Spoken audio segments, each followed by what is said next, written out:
All right, so I'm gonna do what I said in our messages. 15 minutes on PlayStation or Mario Kart.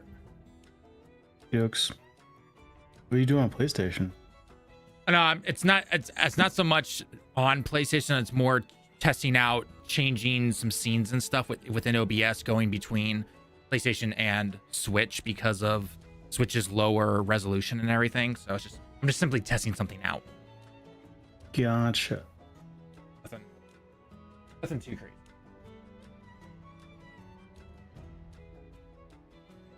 As long as everything is showing up perfectly fine, that's all I care about.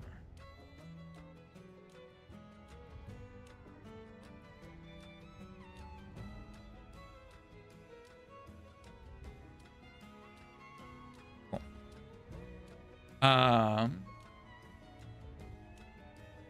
Okay. Yeah. Anyway, so tell me what you're about to tell me about Avowed and everything. You're trying it out, and what were your thoughts on it?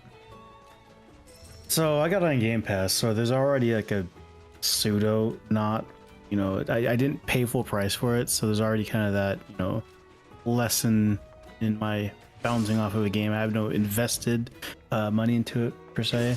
Right. But it's a solid game. The best way to describe it is, what if, Oblivion or Skyrim didn't deviate so far from being an RPG. So this is like a more RPG centric Skyrim and Oblivion. Mm-hmm. The graphics are fine, I guess. It's so bland. I'm not incentivized to want to play the game. Like, the combat's fine, but the storyline, the characters, none of it's interesting. So, which to me is a very big part of an RPG. I have to have an interesting storyline, or I'm not really gonna stick around for it, because even some of my favorite RPGs of all time, the gameplay is not, the highlights, the storylines, the characters. Yeah, it's the characters and everything that's happening within the world and everything, right? Yeah, and so I don't know, and full disclosure, I never played the Pillars of Eternity, which is the same world that Avowed is in. Mm-hmm. But I don't know, it just didn't do anything for me. Yikes. I might come back and try to play it after, because it didn't help that Part Yakuza came out. I'm about to say, I'm surprised that's not your main game going right there.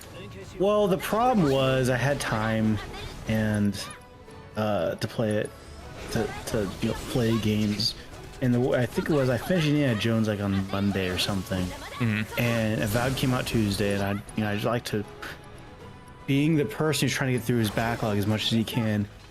It would be, I would have X amount, 3 days of just not having a game to play, versus starting Avowed, finishing Avowed, and then playing Pirate Yakuza. But it turns out Avowed's just not that interesting. About 5-6 hours in, the whole time, I just really would like this game to be done so I can go play Yakuza, which is not fair to Avowed, full disclosure, but I mean, it is what it is. So it's not bad, but it's just not, I don't think it's really going to be any talks for Game of the Year or anything. And it probably won't even, it might be in the category for RPG of the Year, maybe, if there hasn't been that many, but I'm just not feeling it. I get that. I get that. I really like Obsidian. New Vegas is one of my favorite games of all time, and I kind of actually enjoyed Outer Worlds a bit more, just because the characters were more interesting. It was a more interesting world. Well, it's interesting because with throughout all the Avowed reviews that I saw, a lot of them were comparing them to Obsidian's other games, right? Fallout New Vegas and all that kind of stuff, and they're just they did it better back then, essentially, is what they said. Yeah. So the GameRanks kind of hit it out of the park. They said, gameplay is great, it's just there's no real incentive storyline wise to keep going. It's just so boring, right? It just isn't there. Yeah, that makes sense. So it's a bummer, because the game is a really solid skeleton, but it's clear they put their effort into the gameplay over the storyline and world, which in most games, A+. That's exactly what you're supposed to. I do not care about the storyline on my Battlefield, but for RPGs, it kind of needs to be flipped. Yeah, no, I definitely get that. I definitely get that. I think it also kind of sucks, unfortunately, for Avowed, just simply when it was released, right? Like it's not it's not been released in the best of time, to say the least. I think it may have done better in the summer, because it's clear Microsoft wasn't banking on it being some sort of blockbuster because they didn't market it right, like at all. So maybe if this was like in the summer and there wasn't other games coming out, it wasn't the same month as Monhun. Monhun's this month, right? Monhun is this month, but it's not just simply that. I think it's also just the fact that it is also the same. It's the same month that Kingdom Come Deliverance 2 was released. Monhun is out, and February is just simply known as being like a big month for games, regardless of when it releases, right? So everyone has their games picked months in advance, essentially, right? Avowed could have been a perfect 10 out of 10. And yeah, it would have changed some things. Like some people would be like, oh crap, I gotta try this now. Like forget Monhun, I'm gonna try this out and everything. But there's simply just, I think, a lot more average gamers, you know, people who again only play 1 to 2 games or something like that, or can only afford that during that month or whatever. And there's like, yeah, no, I'm gonna stick with this already, essentially. So yeah. I mean, for me, it's just time. It's more like I just don't want to spend the time on. Oh yeah, no, and it's that's exactly what it is. It's time, right? I mean, especially for like even if, whether you're in school or adults or anything like that, like we are, like we got jobs, we got a life, and you know we have other stuff that just has to be done, unfortunately. So yeah, pretty much. I mean, maybe it's the same case as Starfield, where it's like the game gets good after 40 hours. I don't. Yeah, you can't judge until you're 40 hours into the game. So I was generous. I usually do 2. I went 5 on this one. I still just wasn't caring. So then I just kind of turned it off and turned on Yakuza. Wait, is Yakuza officially out now, or is it next week? Yeah, it came out on Friday. Oh, okay. All right, so you should be playing that then. Yep. What are you doing? What are you doing here on stream? You should be playing that game, man. I figured you'd be going crazy. Yeah, so yeah, like I said, I played Avowed all morning. It was a lazy Sunday. Played it all morning. I had lunch, and after lunch, I was like, I don't want to turn Avowed back on. That really says something. Like, again, it doesn't matter how perfect a game is potentially, anything like that, but at least when you're first trying it out, like, I've been in the same situation as you have, like, regardless of what the game is, like, if I simply take a break for lunch, bathroom break, you name it, whatever, right? If all of a sudden the moment I come back and I'm like, I really don't want to play this anymore. Yep. Like that should be kind of telling that it's just simply not for you, right? Not saying it's a terrible game, not saying that it's garbage, you got to return and everything, just simply it may not be for you, essentially. Yep. So, although I guess maybe the return thing might actually oblige there, but regardless, you get the idea. Yeah. I mean, so I have like my Game Pass sub runs out, I think in like beginning of March or something. So depending on how fast I get through Yakuza, I might go back to it, or I might just, kill the Game Pass again, and then go back to whatever is coming out in March, because another big RPG is coming out in March. Xenoblade. Oh, that collection or whatever? No, Xenoblade is just it's a remaster remake of Xenoblade Chronicles X. Oh, okay. X, okay. The Wii U one. Which is the only Xenoblade I still have to play for the rest of them. Yes, I think that's the only RPG out in March. I hope it's the only RPG that's out in March. Game's out in March of 2025.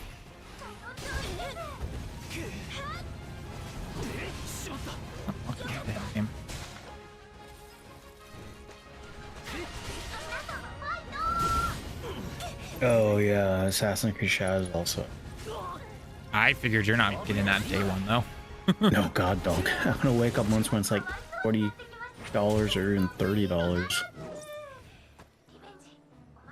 I mean, So I think I what's paid actually trapped 15 on for Wii it. U still? What is trapped on Wii U still? Metro. Oh, the Metroid Prime trilogy. What else is trapped on there? Technically, the Zeldas are Yeah, the Zeldas, HD Wind Waker versions. HD and Twilight Princess HD, which I've been asking Yeah. for months. What else? Stuff. I think that's about it. I really can't think of anything else.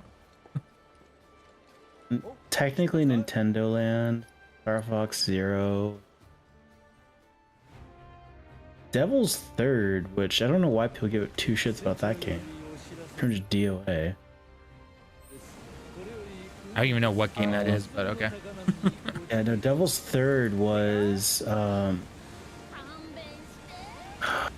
Team Ninja guy. What's his name? Oh, Metroid Hitagaki. Other M is another game that I think that's on the Wii U still. No, is that other M on the Wii? Was it? Well, okay, regardless, it's still stuck. That's right. It's still stuck Other back there. M. It can remain stuck. I mean, yeah, it wasn't. I would personally never buy it. It was gameplay was never good. So Wii 2010. was it 2010? Was it Wii or I could have sworn it was Wii U, Wii. but okay, it was Wii. Okay, that's right, because they had that awkward thing where you played with the Wiimote sideways, and then but like to use your missile launcher, you had to then like point twist it out Yeah, and you then twist it aim. out and Yep. point it at it. Paper Mario Color Splash. Paper Mario Colors. That sounds right, but I think it was called that. But yeah, that's another one that's stuck there. But again, I don't think people liked it. So yes, it's stuck there, but it's like the Devil's Third. I don't think anyone's really clamoring for it. No, I guess not. That's a lie. That's a lie. It actually reviewed pretty well. 76. That's better. It's Oh, better it's than must I be thought the it last originally was. I thought it was like at like I don't know, 30s, 40s. Well, because I was thinking like Paper Jam, which was I think the 3DS one that people hated. Oh, okay, yeah. Because yeah, like Paper Mario really just took a nosedive. I thought Thousand Year Door was the one everyone liked. That was the second one. That was the GameCube one. Right. And then Super Paper Mario was the Wii one, but it wasn't an RPG anymore. It was like a actual like Mario-esque kind of game.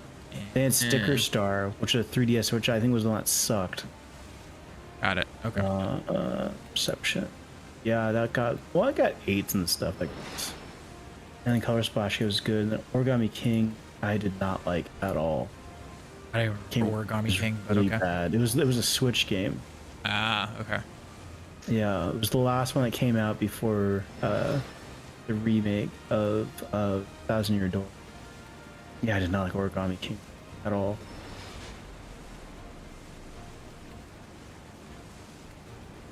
And technically speaking, I mean, you have Smash Bros.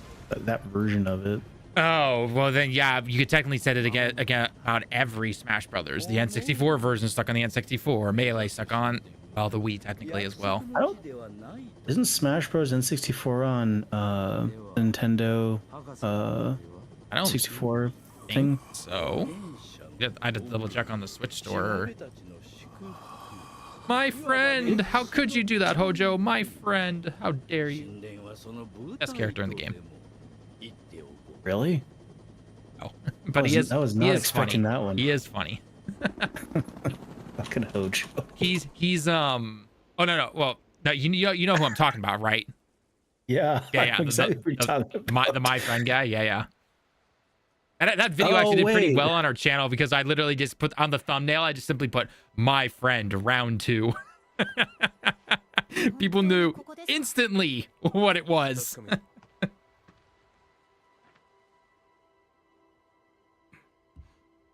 But no, actually, he's pretty popular over here in Japan, at least with his Japanese voice actor, I guess. So Why? He's such a dork. he is, but I think that's why people like him. So Okay. Level dipshit. Like Goofenschmerz or whatever his name was on Phineas and Ferb. oh yeah. Oh, it's Player of the Platypus. A platypus? All you had to do was put the hat on and or take the hat off, and it was just like, wait, platypus? A plumber platypus? Harry the platypus. That was a show I wish was around when I was younger. I think we probably would have. I caught clips and bits of it there and everything like that. But yeah, I definitely wish it had been around when we were younger. Mm-hmm. Anytime Final Fantasy includes a card game, they nail it. Yeah, Queen's Blood is pretty popular. A lot of people want it to be either a standalone game or I think they're looking at making it an actual physical collector's game or something like that. They could definitely do it.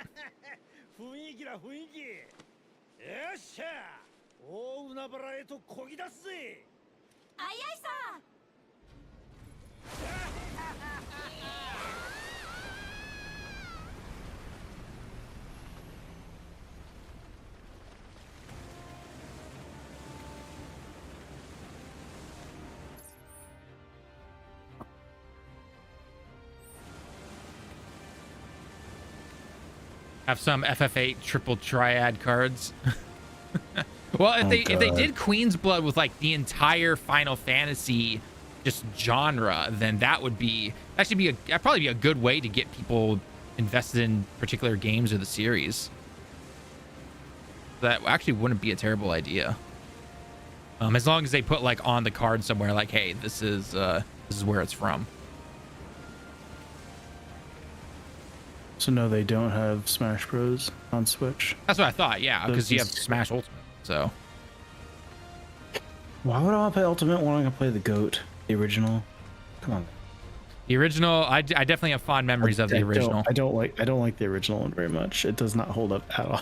Oh, I'm sure it doesn't, but I still have fond memories of the time when I was, 8, 9 years old playing the game. So. Oh, I mean, Melee's still the best one, so. I mean, yeah, you're gonna have people who will say this one's the best, this one's the best. So. Oh, it is objectively true. That is the best one. I mean, we have Magic the Gathering Final Fantasy cards now. That is true. Yeah. They, I think they release in the summer when they release. Yeah, they're in June, and the prices are exorbitant. Oh, I'm sure they're going to be absolutely crazy. It is so greedy. It's like $70 for a pre-con deck, which are normally like $40. Mm-hmm. It's like $180 for a booster box, and I'm like, man, any hype I would have had for that, which is not a huge amount. I'm not that big in Final Fantasy. I was about to say it's gone. Let's be perfectly honest here. Let's be perfectly honest here. You were never going to go out and spend money trying to get every single card from that collection.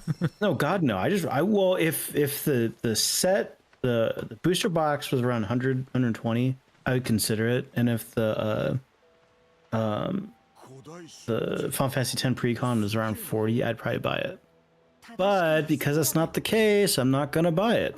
Simple as that. I haven't bought Magic cards in forever. Last time I actually bought cards, I think, was back when I was like 19. So. Well, I want to talk about another hobby that's getting stupid expensive. It is Magic. Yeah. Magic, Yu-Gi-Oh, Pokemon cards for those who actually do play. TC building. What's next? Watches, it's like models and stuff. Like I mean, dude, models have been expensive forever, though. I mean, don't you remember out here in Tokyo when I took you and we stopped by and saw some of those like models in the display cases and everything? Like, dude, those things get effing expensive. It's ridiculous. Like, heck, I mean, those models are obviously found in your typical stores, like over in Akihabara and certain, like, like the Square Enix shop and everything like that, just as an example. But I can go into a convenience store. So let's just say 7-Eleven, Lawson, Family Mart, right? And they'll have a little like card thing that I can then buy a figure if I want, and then it gets mailed to you essentially. And so why'd you have to do that online then? Huh? Because those are for like the newest ones and everything, like older ones and everything like that. Sometimes will get, or they're not as popular, they get thrown into almost any store that you can buy essentially. So, but regardless though, those things, like, you'll see those prices and they're like easily $100, $200 like minimum. So going to 7-Eleven to go do a mail order for a statue. I can. Awesome. Okay, so get this. This is what you can do at a 7-Eleven. Okay, I can go to a 7-Eleven. I could mail off a package. I could pay my bills. I could buy a Nintendo Switch game if I wanted to, maybe a Coca-Cola and a onigiri rice ball, and then to finish it up, I could also get, you know, a pair of underwear if I wanted to or something like that. So They were too busy trying to do that they didn't stop to ask why they would need to have all that shit at a goddamn convenience store. Because you Science can't. has gone too far. Oh. Too far. Strangers in Paradise and Final Fantasy 16 are down to $20. Worth it. Final Fantasy 16 alone is worth that easily. I still paid full price for 16. Don't buy Strangers in Paradise. Strangers in Paradise, I'm personally not a fan of. I didn't personally. Plus, well, okay. Everyone's different, but if you want to try Strangers in Paradise, play the demo. There's a demo out. Actually, yeah, there's a demo for it. There's a demo, and for 16 as well. Although I will say the 16 demo doesn't really do it justice. But regardless, 16 100% worth it. Absolutely one of my. It's definitely a very fun. So that might be like an all-time low for 16, but Strangers in Paradise, that's been down in like the $10 range. I'm pretty sure, so, unless you're hurting to suffer, I'd wait until a Black Friday deal. Yeah, same.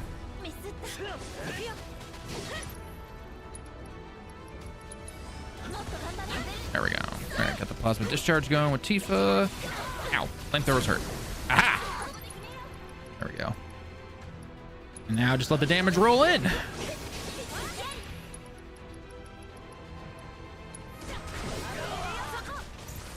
There we go. Leave some orbs for you there. Let's get Aerith.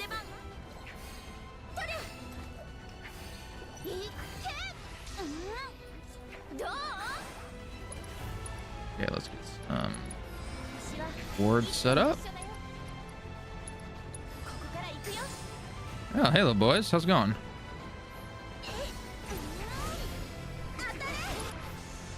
Ow.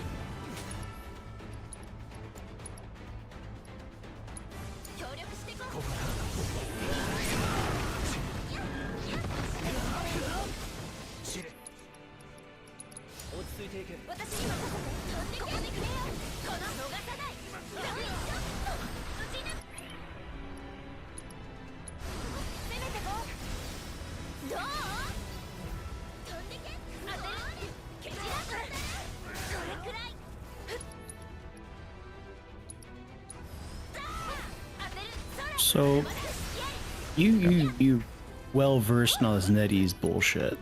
Did you know that they own Quantic Dream, the Heavy Rain developer, Grasshopper? Yeah, according to VGC, they do, and they're looking to get rid of them. Yeah, so they own Quantic Dream, they own Grasshopper, which is Suda 51's studio. Trying to think of, so No More Heroes, that kind of thing, or oh my god, just released it. See if not, my god, what's the game? Yeah, Suda 51, big guy, he's been around forever. And then the other one is the ex-head of the Yakuza studio left Sega to go do a new studio. Oh, yeah. I heard about NetEase. that guy. Yeah. And he's also now on the chopping block. Yep. I remember that. Yep. Poor guy. That's gotta suck. Yep. No, the thing with NetEase is, for anyone who doesn't know, they're, what's the technical term? It's not divest. Is it divesting? No, they're divesting. Yeah, they're divesting. They're which pulling is the opposite of investing. So instead of investing money into other studios, regardless of what country they're in, they're divesting, which means they're taking that money and bringing it back into their home country, essentially, where they are located. I mean, we saw this last year with Visions of Mana, where like as the game was releasing, they shut down the studio that was working on it. So yeah, that should tell you everything right there. And they are not going to be done. So like when we saw all the Marvel Rivals stuff that we saw this past week, like keep expecting that going forward. Like regardless, for projects they're working on and all that kind of stuff.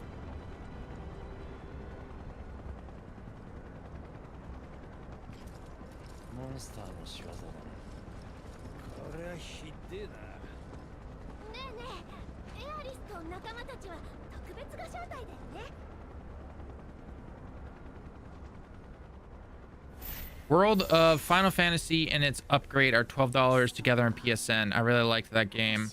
Severely underrated. World of Final Fantasy? I don't remember what that game is. Yeah, it came out a bit ago. It was a PS4 game. It's like a monster collecting game. Surround, with a bunch of like chibi Final Fantasy characters and monsters and stuff. It's not bad. It's not a bad game. Okay. Nothing special, but I wouldn't say it's bad. I mean, it's a fun little romp, especially if you're a diehard Final Fantasy person. Okay.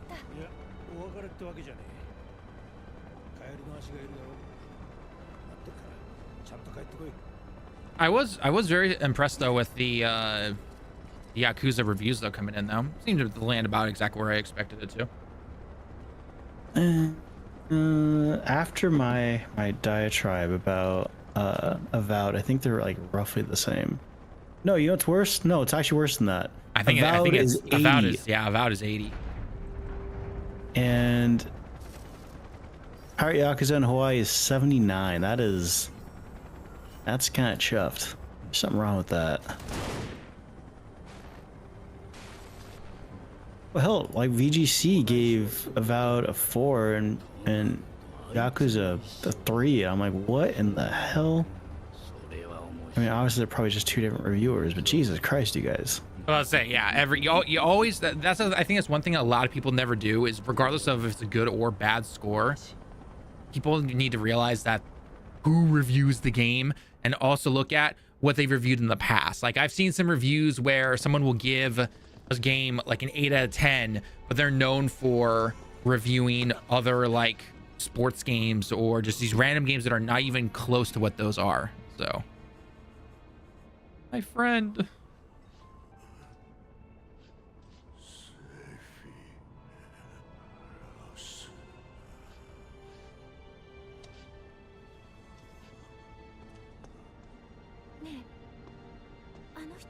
Oh, come on. Tales of Grace's F is 2 points higher than Yakuza? What the hell? What the hell? The hell, man? Something not right about this.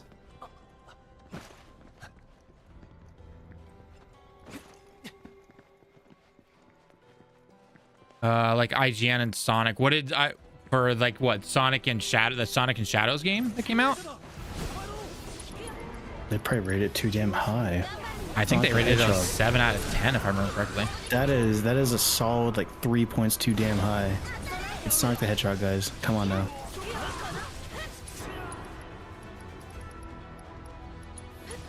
Reviews. Game.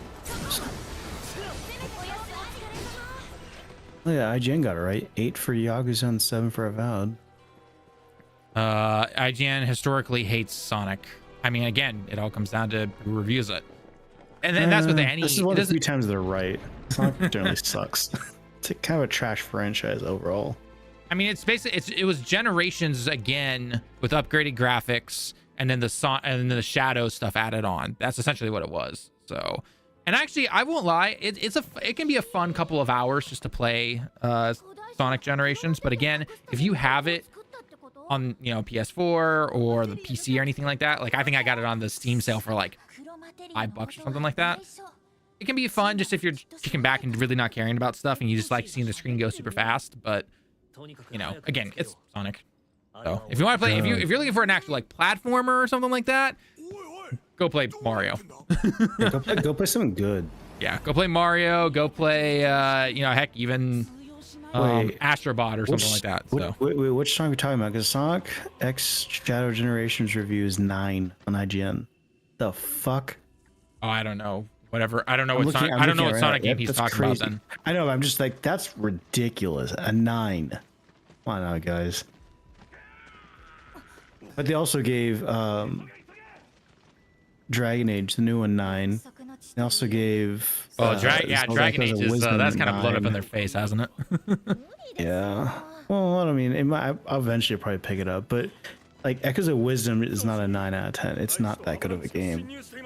I would not pick up Dragon Age unless it's like, I would say $15 at most. Not even No, 20. I'm waiting for It's not 20. even I'm worth waiting it. for that 20. No, it's not even worth it for 20. Not even worth it. As someone who actually played, I put about 7 or 8 hours into that game. I was 6 hours too long. Dragon Age Valgar got an 82. It's 2 points over Yakuza. God damn these people. Oh, it's $30, $35 at Target. Dragon Age? Yeah. Now it's 50. So who's lying, Metacritic? I'm surprised they didn't get reviewed bombed even more. Oh, you know those Gamergate kids. Yeah. They have the attention span of a monkey. So it's That fine. they do.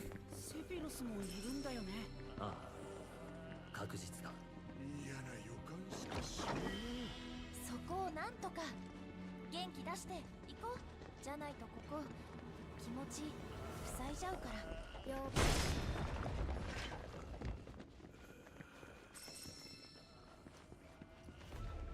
All right, once I get to my first save spot, we can hop into some Mario. Okie dokes. I can test out my thing and see if it works out the way I want it to.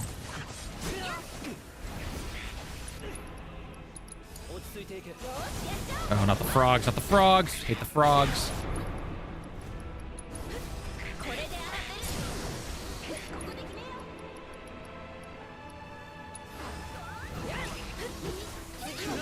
There we go. There's one enemy I absolutely hate in this game. It's freaking frogs, man. Yeah, they're pretty annoying. Although I guess technically I need to clarify that it's not just them as enemies, it's what they do as their singular move. Yeah.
There's a bench over here.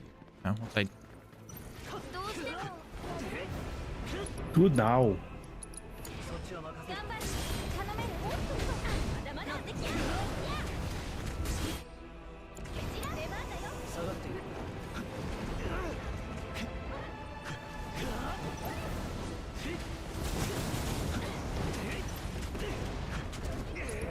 Ow.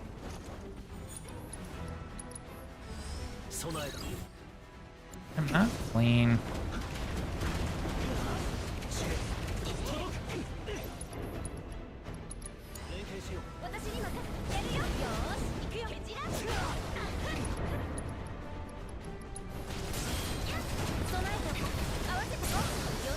There.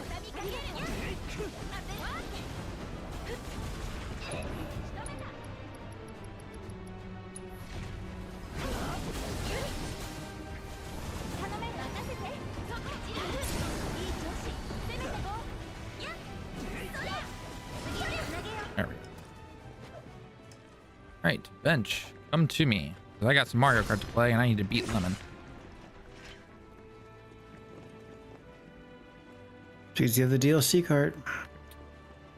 At least I don't wear the DLC helmet. Well, seems you do still have some scruples.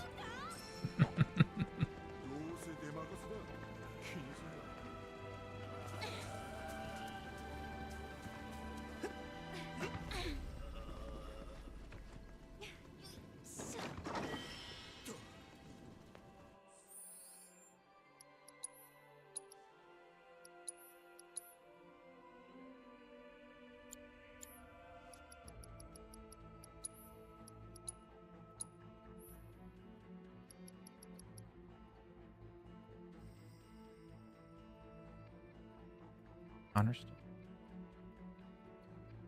Oh, yeah. Okay, I remember it.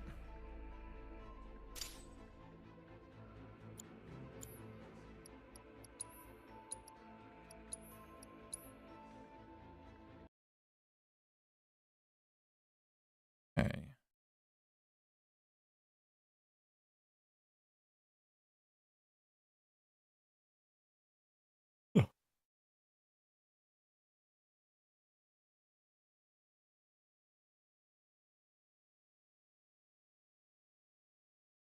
Oh, it's because okay, so I just have to do that setting. All right, that's actually fine. Okay.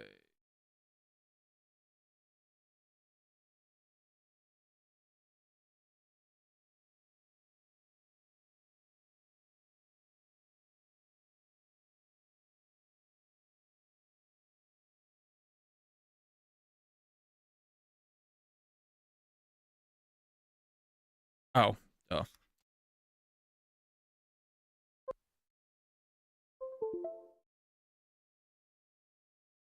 There we go. Mario Kart.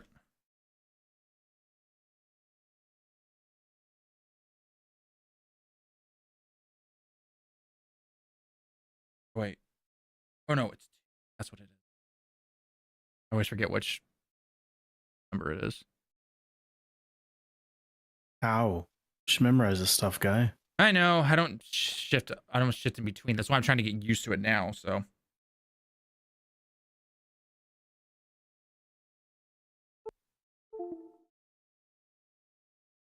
There we go. Huzzah! It worked out. It's about time. Perfect. All right. Worked out just the way I wanted it to. Perfect. All right. Jump in.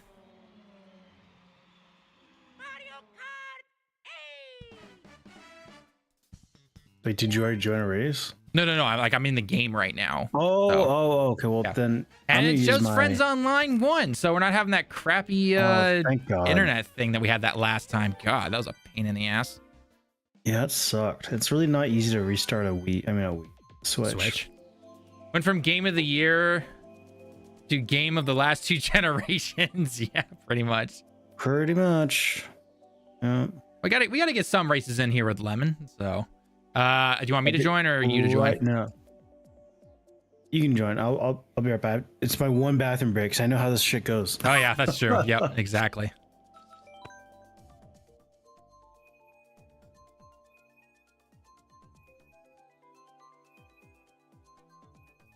Do you have work tomorrow, Bobby, or do you have your interview tomorrow? I can't remember. I know you said you had something coming up this upcoming week. I can't remember if it was tomorrow or Tuesday your time. Oh, Lemon picked it right, I guess. We're gonna be spectating for a bit here, so.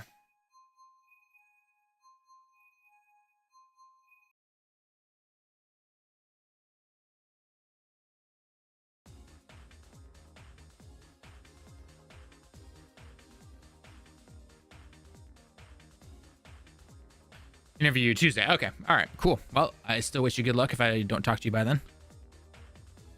Oh, I don't know if you were here at the very beginning. I got a short of it, so I'll be editing that tonight. But Lemon had to put a vow down after I think he said 4 or 5 hours or something like that. He got bored of it essentially. So.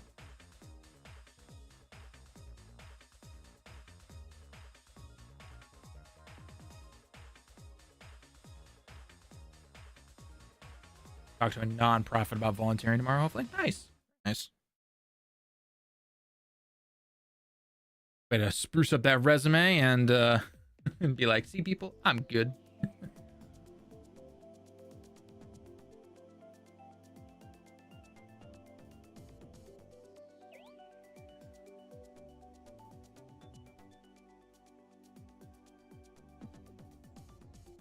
All right, back. Yay. I was spectating and now I'm picking the Cool.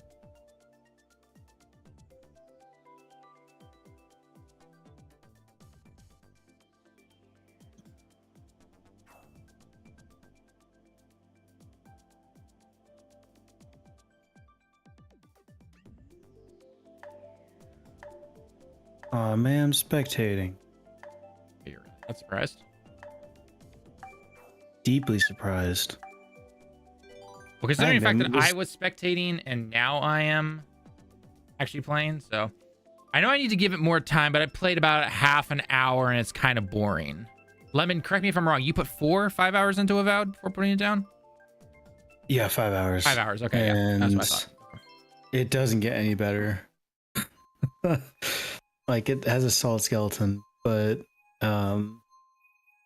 it is.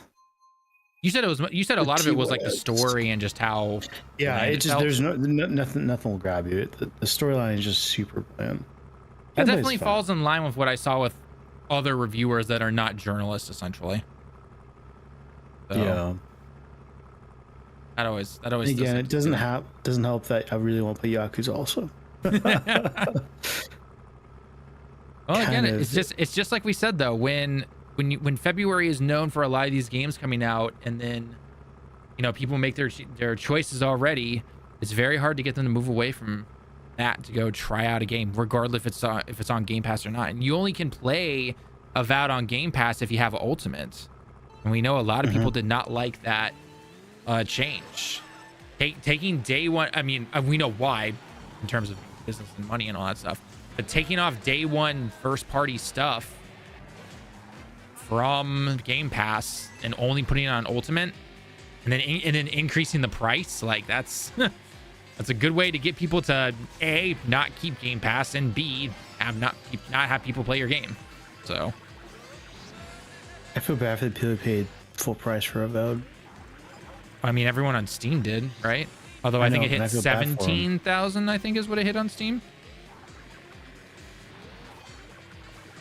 I'd have to double check unless Bobby has a computer next to him.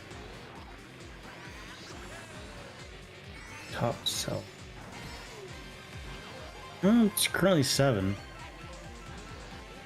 But is that for like what, the month of February or what? I don't know. It's just in their list. It's just trending. Oh, okay.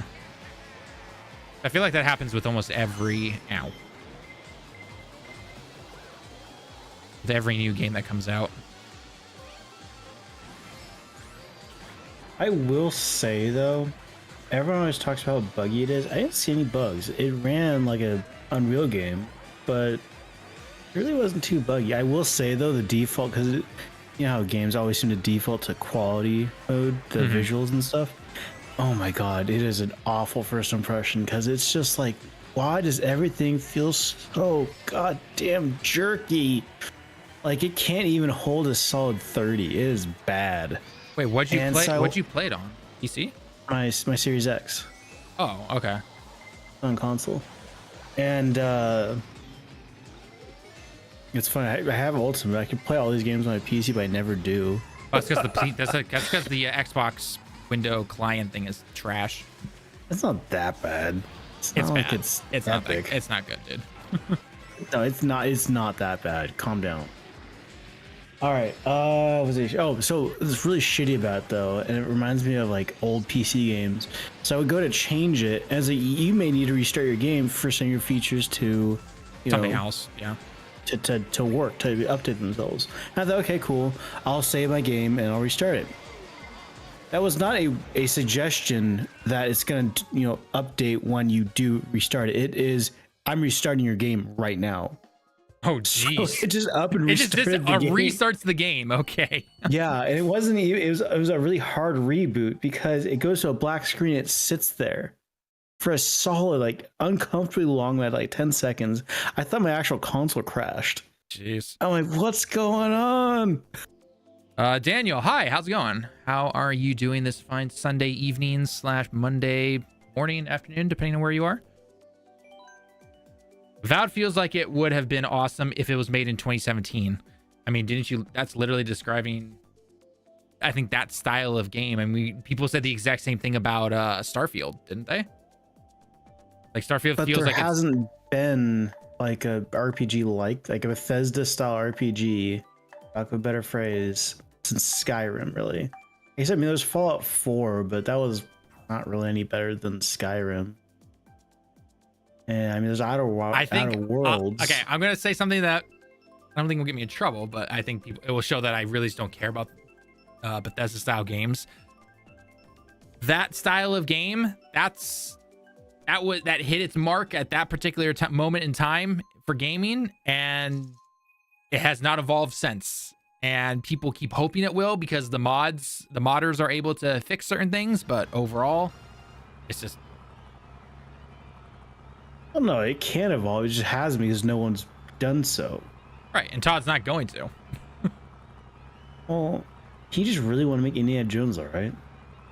He didn't really make much of it though. That was no, he did. He was the so in the credits rolled. He was the first name. Oh, is he the first name? Seriously? Yeah, the first name in the credits. And those credits are a solid half hour. Like a real movie. Turned off my controller turned off twice. Controller turned off twice? Damn. Yeah. And it stopped the credits too, because like you need to plug your controller back in. I'm like, what? Oh my god. That's honestly kind of sad, but also kind of funny.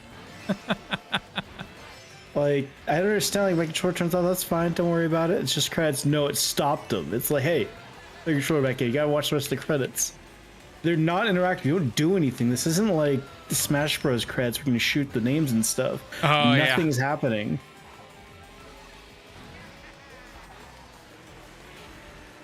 Oh god. That's honestly kind of funny though. I felt like I was. It's funny because that game had so many cutscenes too. I mean, I don't think they were like Kojima level long, but they're super long. And yes, he has Bobby. So I don't know. It's a fun game. I like Indiana Jones.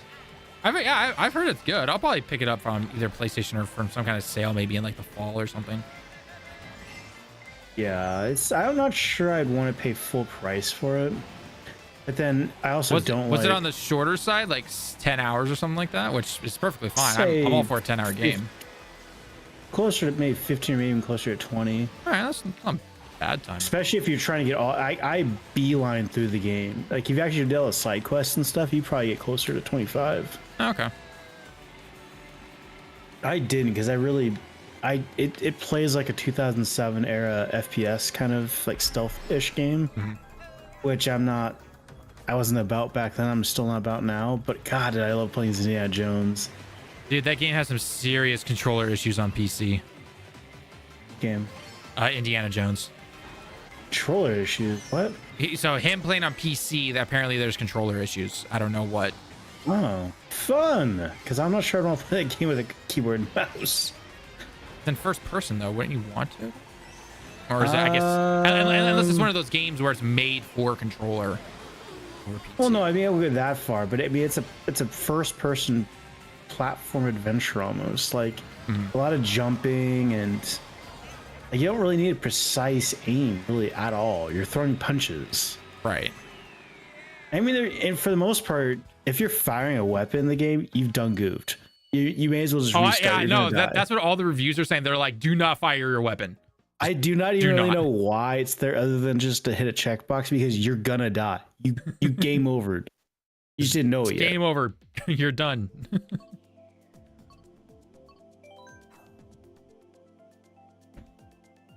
Like there's been a couple times like, oh, I'm just gonna, because I think it was in Egypt. I was like, I'm just gonna shoot my gun. You know, there's not really anyone around. I mean, it's a big old desert. No one's gonna hear me. No, everyone on the fucking map heard me. They'll come chasing me down. I'm just picturing the Metal Gear Solid ring, like alert sound. Yeah, it literally is just a bunch of exclamation marks all across your view. I'm like, oh shit. Oh boy. Oh boy, let's run. That's not good. I done goofed. Weirdly, no, but like my 8-bit controller works perfectly for every other game and won't sprint unless I hold the stick down. Isn't that how sprinting? I mean, I guess it all depends on the game, but most games these days, or at least a while ago, you had to hold down the stick to sprint, unless the game had the option for hold or press. I feel like I think I had toggle. I forgot what game it was. I was just playing recently. I had toggle as sprint. Yeah, that became kind of a normal thing. I think back around 2015 or so. And in terms of like first person stuff, I should say, not obviously every game. Who's Yakuza? One of the games I used to play had that immersive option.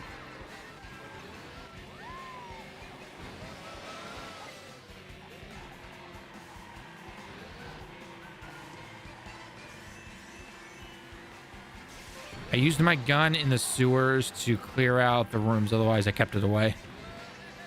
Yeah. Like we said, yeah, like what Lemon's been saying, like you basically have to keep it off or not use it at all if you don't want to get alerted, if you don't want enemies alerted to you. Also, if you'll play hard mode, that's also good at doing it. How was the enemy like AI? Were they kind of stupid or were they actually kind of smart? I don't think they're any worse than the other stealth game. Mm-hmm. Like, it's kind of ridiculous to me. I was like, oh, they are so stupid. It's like, I didn't think they're any worse than any other game I played recently with their stealth elements.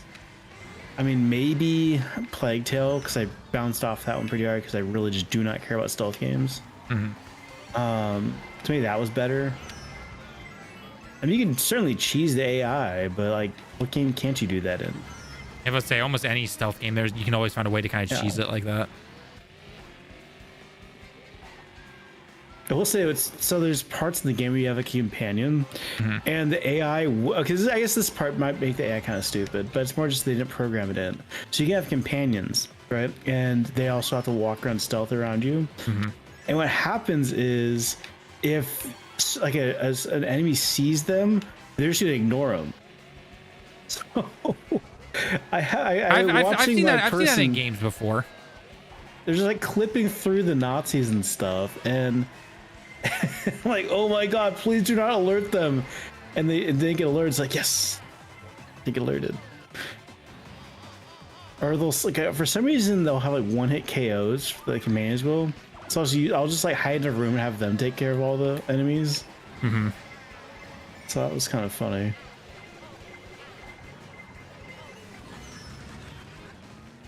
Well, that did not go the way I thought it would. Did you by chance lose? 8th place. Holy crap, you got did. 4th? Oh god, the world's coming to an end now. Everything is as it should be. No, it's not. No, it's not.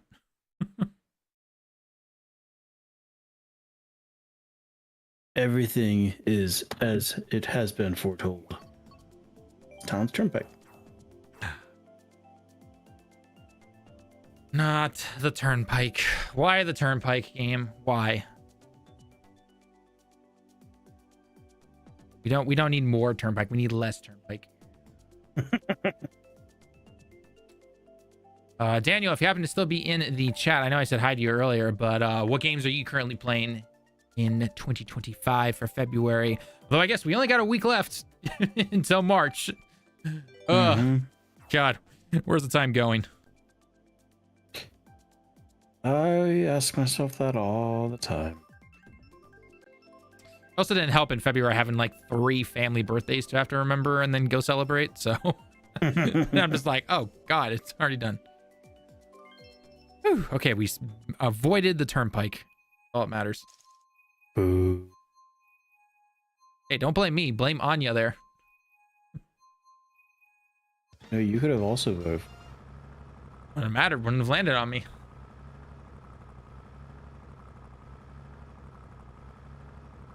Also, someone's copying you. They got PD Piranha. I don't think it's me getting copied as much. There's 4 Yoshis. Yeah, but at least there's different colored Yoshis, and that's kind of normal within the Mario worlds. But the Piranha King, yeah, I don't think so. Look, they just like good characters, right?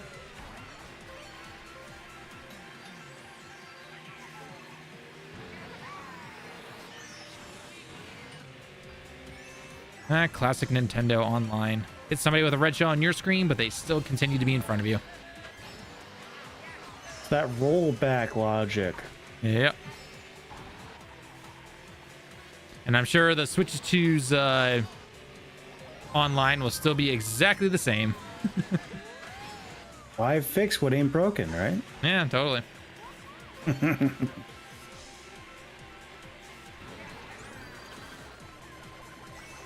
Oh.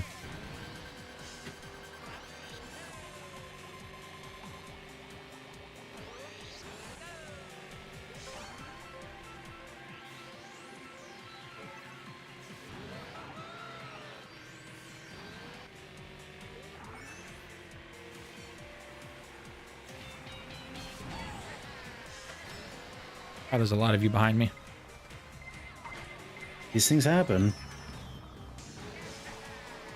Tell you what, if you slowly get to the side of the track, let everyone pass you, then they won't be behind you anymore. It's all good. Don't worry about it. That is true. That is true. I could do that. That is a professional level tip there. We should definitely make sure everybody knows. Hey, are you tired of getting hit by items in Mario Kart? Well, fear no more, because all you need to do is go to the side and let everyone pass you. Then you're good to go.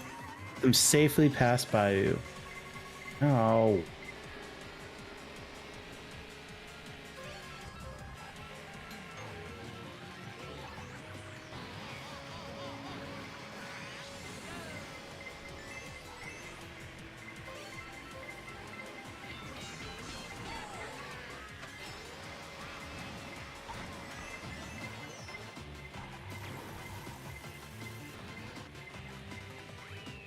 Seventh. I literally cheated through the fucking track and I still got 9th. At least I beat you, so I mean that's all good with the world then. I goddamn cheated and I still got 9th. What is wrong? That's too funny.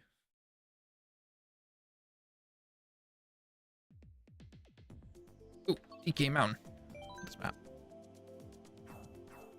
Yeah, Iron Man knows what's up.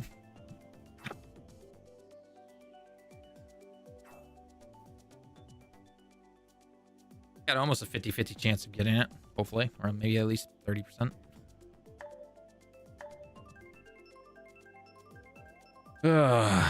Is the week busy for you coming up, or just kind of normal? I don't know. I mean, it's always busy. Well, yeah. Like, is it super crazy busy, or is it more just like, okay, I can get through it, and then I got a weekend, and I can play Yakuza? Yeah, I just have to get through it.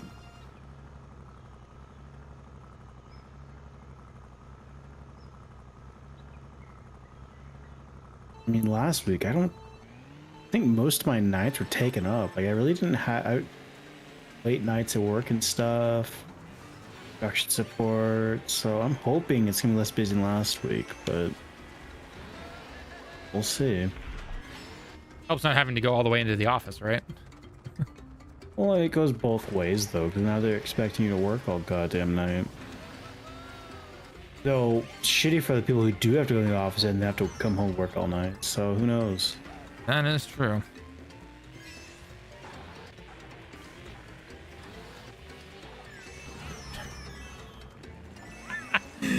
That would happen.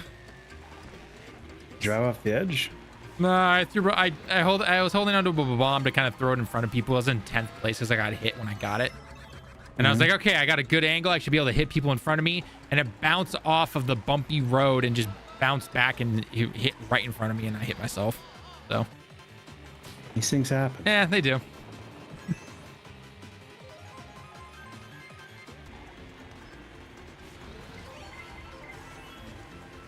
I don't know why that guy would activate the star right as he's about to go into a cannon. It doesn't make any sense, bro. Lightning, hello. No lightning going right now, though. No one expects the lightning, guy. It's like the Spanish Inquisition.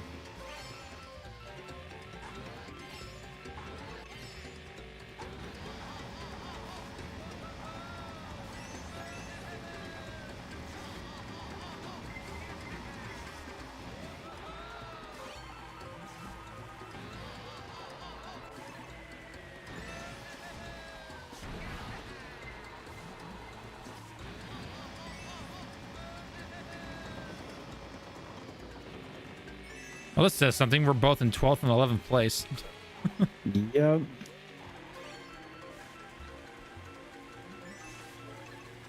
Can I not get golden mushrooms anymore, game? Please? Golden mushrooms suck.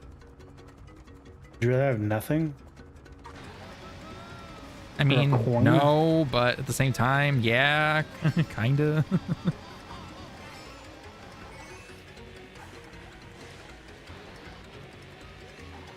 You're welcome, by the way. For the lightning? Yeah, the lightning was me. I saw you had a star on, so I used it at that moment.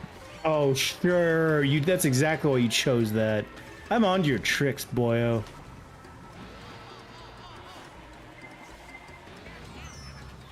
Ow. Fun game. Oh, God. That was a terrible race. I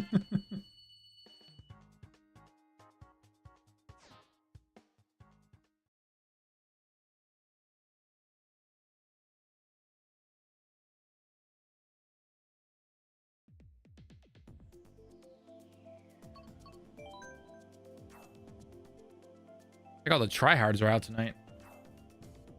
Mm-hmm.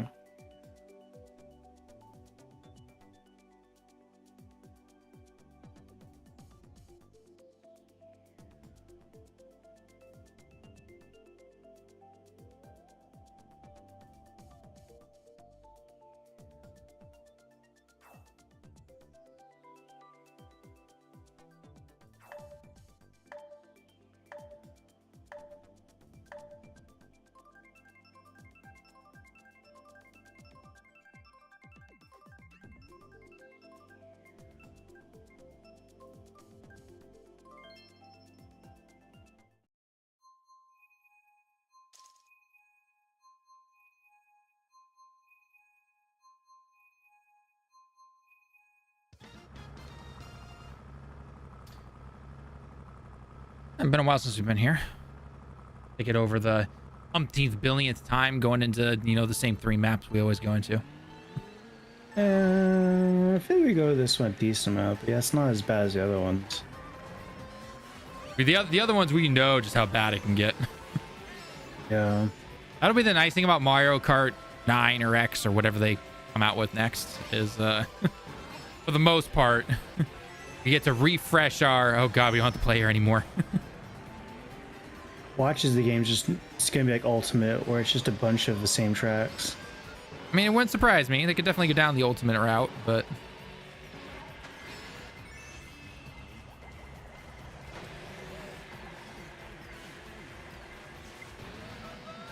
Someone tried to do the jump and missed. Oh, that's too funny. Wah wah.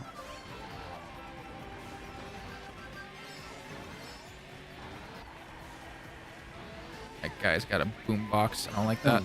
Bitch. Kind of worked out for me, actually. Yeah, I saw that coming, you stupid worm.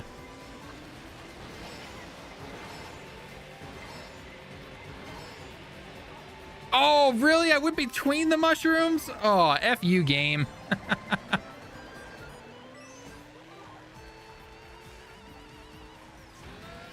Lovely. We're on 11th. God, I'm doing terrible tonight. These things happen.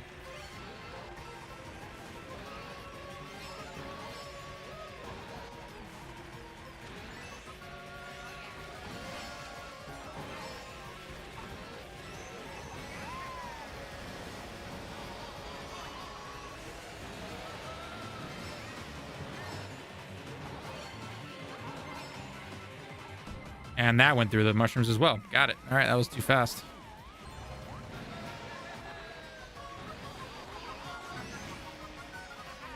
And fuck this game. All right, I guess I'll take 6. I got lucky with the mushrooms. Fuck this. It is definitely not being our night. I say 1 or 2 more, and then we'll cut it early to discussions. Cool. You have to work tomorrow anyway. I do not have to work tomorrow. Some people have all the luck. Depends what you consider luck. Not having to work tomorrow. Yeah. It's like the I feel like that's kind of a given based on the context. Yeah, but you know, it doesn't pay off in other ways. So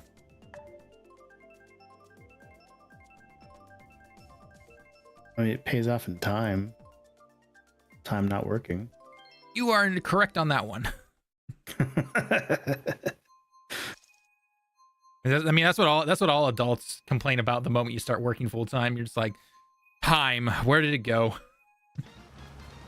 I have money, but now I do not have time. Yep. As a kid, you had time, but you didn't have money. Where's the equilibrium? You must find it. Retirement? Equilibrium, as in the 50-50 spot of time and money. We must find it. We need to figure out what the equilibrium is, so that we may use our money with the time we have, as opposed to having all this money and no time to play video games.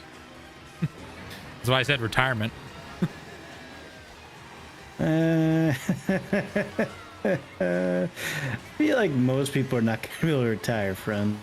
Oh yeah, no, that is, yeah. Not gonna lie, I thought this was 200 for a second with how fast that moment was going right there. Feels like 200 to me.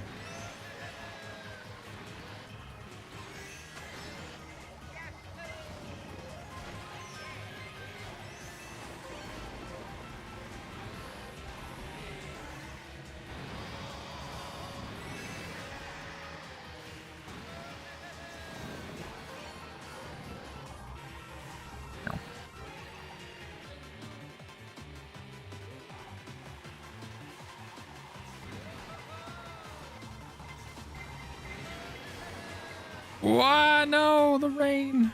I dodged the bullet bill, but not the rain. The rain is the ultimate enemy in this.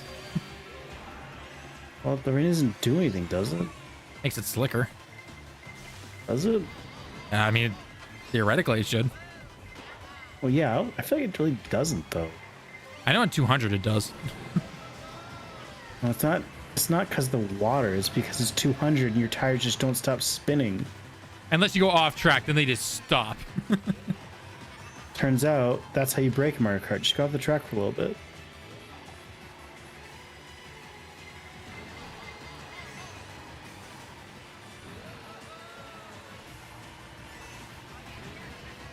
How is everyone getting effing stars like no tomorrow? As I get double stars, but it doesn't matter because we're near the end, so.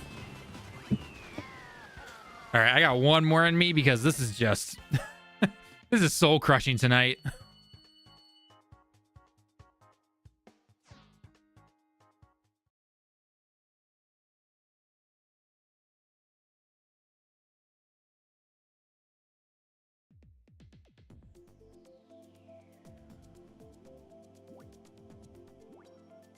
I guess it's a random for this one.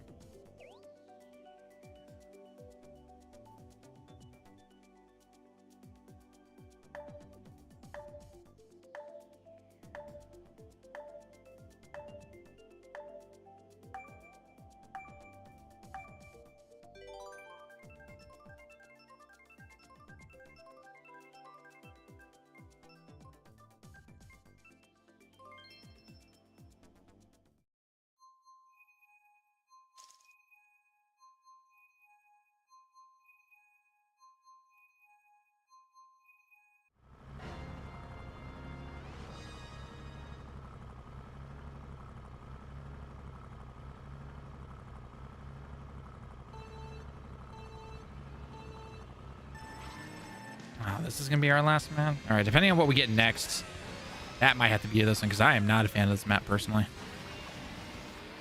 It's a great map.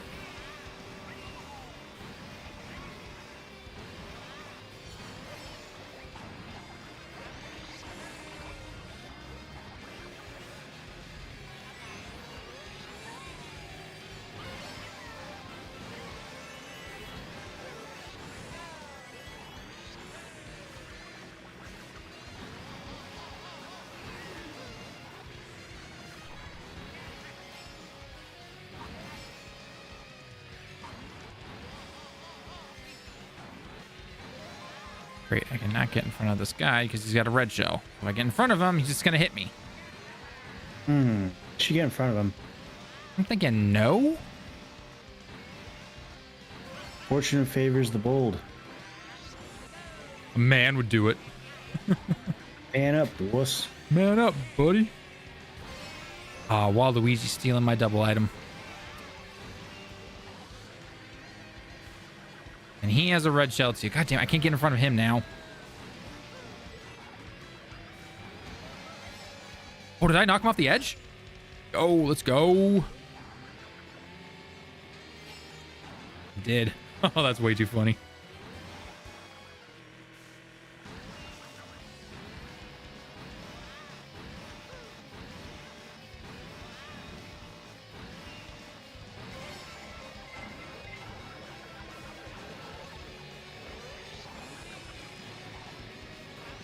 Oh god, I missed that banana somehow. Holy crap. No! All right, get back here, you. No! Iron Man! What the heck? Oh, I threw a red shell out and the dude just randomly throws a green shell? No!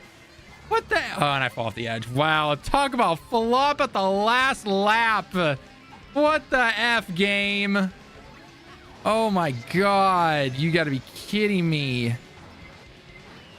Shame you lost race doing that shit. Oh my god. God, that ain't the most Mario Kart thing ever. I mean, you shouldn't have done that. Oh my god. You don't even know what I'm talking about, do you? I saw it. Oh, did you actually see it? Mm-hmm. All right, you know what? Just for you, I'll pick Toad Turnpike as our last race. We're not gonna get it. There's a good shot at it, actually.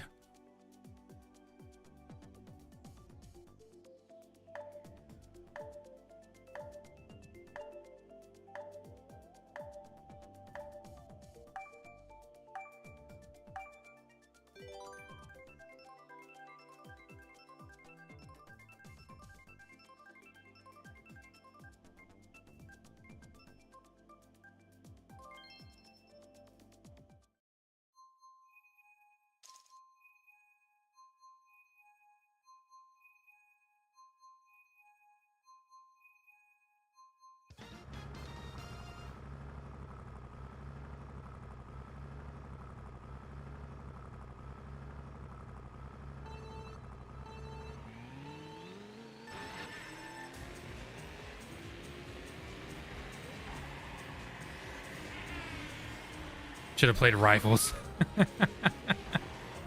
Not sure that would have been any better, but you know. God, that is the most Mario. Dude, that last lap. It wasn't even the last lap. It was the last half lap. That's just the most Mario Kart thing ever. I mean, that's what happens when you lead the pack for most of the race. I wasn't in first though. That's the thing. I was on the tail of first, and the moment he hit me with that bomb, that I tried to get out of the way. Well, I mean, close enough to first.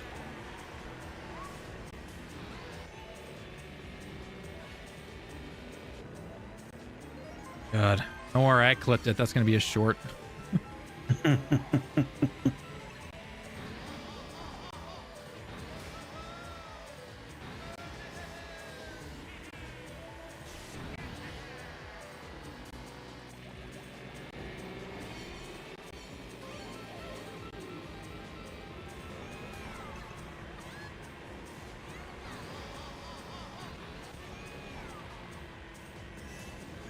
I got everyone hit that same exact truck. Well, because they lined up just right.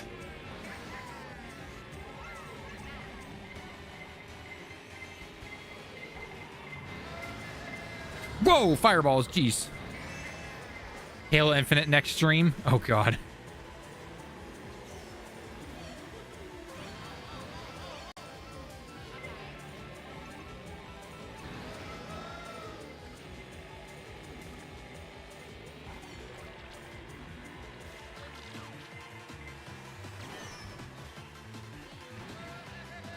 I am not sorry, Yoshi.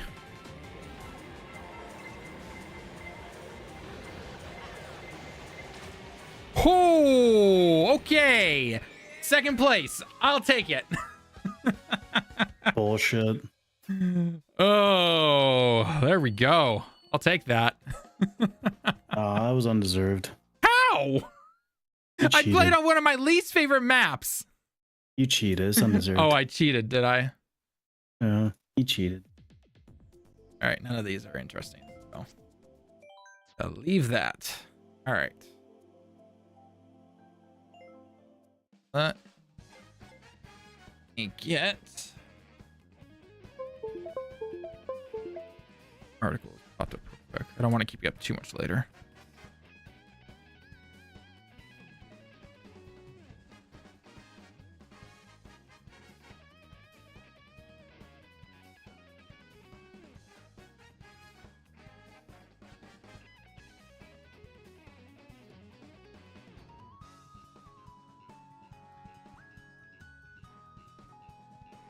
Let's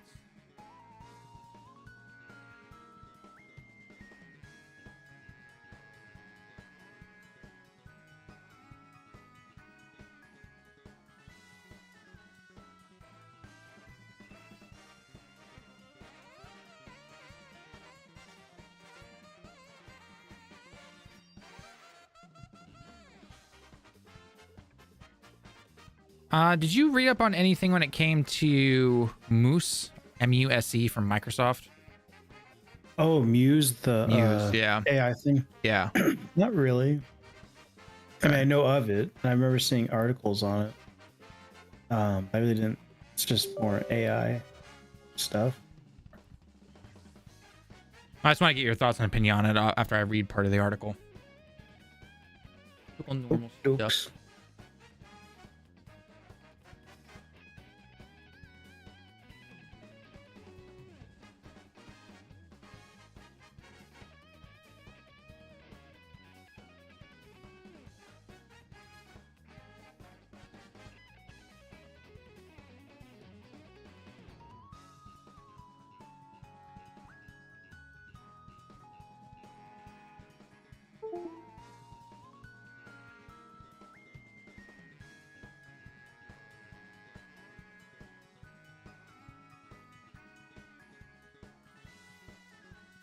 Hey, thanks, Big Mar, for the sub over on YouTube. Much appreciated. Thank you much for checking out the channel, showing your awesome support.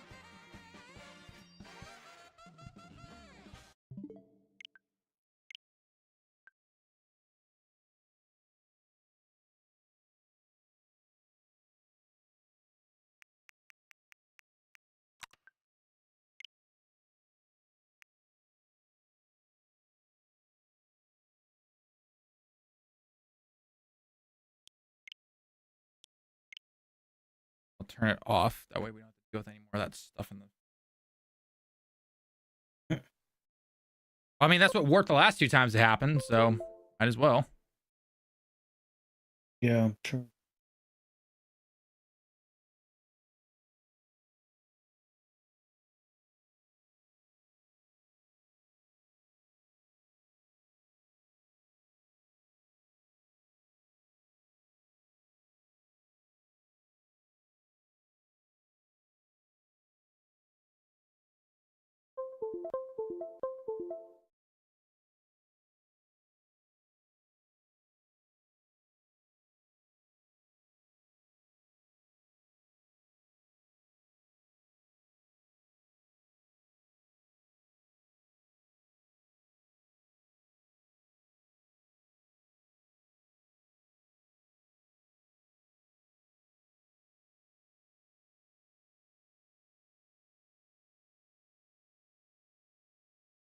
And as always, you got to make sure that it's actually going to record. It's Hey, you always never a know. good thing to check. It's always a good thing to check. It is always a good thing.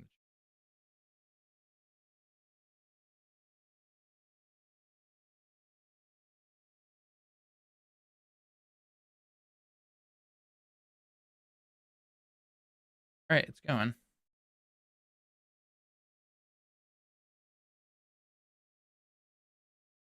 Need a bathroom break real quick? Are you good to go? Nope.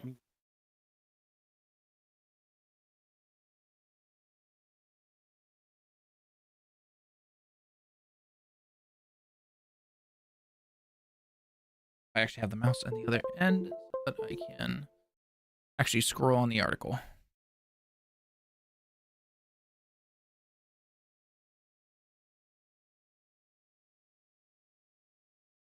Oh boy, this will be fun. All right.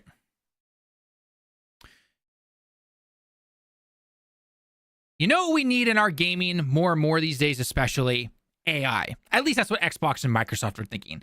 If you guys have been living under a rock, then you might not have heard that Microsoft's dipping its toe into the AI biz. I mean, what giant ass company isn't, am I right? But we gotta take a look at this because I'm pretty sure a lot of people are not particularly happy about this. I've definitely seen some developers voice their disapproval on social media and everything. But as we all know, will the big companies listen? No, of course not. They never do. But I wanted to take a look at this real quick because I actually have our own Lemon in here who's always with us as always. But he's a programmer, and I just want to kind of get his thoughts and opinions on this. Obviously, I know what he does is not AI programming or anything like that, but I want to kind of pick his brain a bit and just kind of see what could this spell going forward. Is this actually going to go anywhere, or is this just a big bucket of nothing, essentially? So let's find out. So as you can see from the headline right here, Microsoft CEO says Xbox will have a catalog of games using generative AI. So if you guys don't know, obviously the big head honcho of Microsoft is Nadella. He is the boss of Phil Spencer, which is why we've been seeing the big changes over at Xbox. And if you've actually seen some interviews when it comes to Phil Spencer as of recently, you can kind of tell he's basically been handed a deck of cards from Nadella. And it's just like, say this to your fans that are gamers. I don't care. I'm making the shots right now. I mean, that's literally essentially what's going on. But as it reads right here, announced earlier this week, Microsoft's Muse, or Muse, however you want to pronounce it, I guess, is a generative AI model that it says can generate game visuals, controller actions, or both.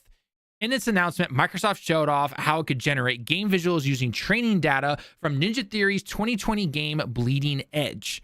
Commenting on it is in an interview published this week, Nadella compared Muse to the wow moment that he felt when he first saw other generative AI models such as ChatGPT. According to Nadella, Microsoft is already planning to utilize generative AI in multiple games. As quoted right here, it's just cool. Yeah, it sounds like a great thing that like a dad would say when you tell him about something. One thing that we wanted to go after was using gameplay data.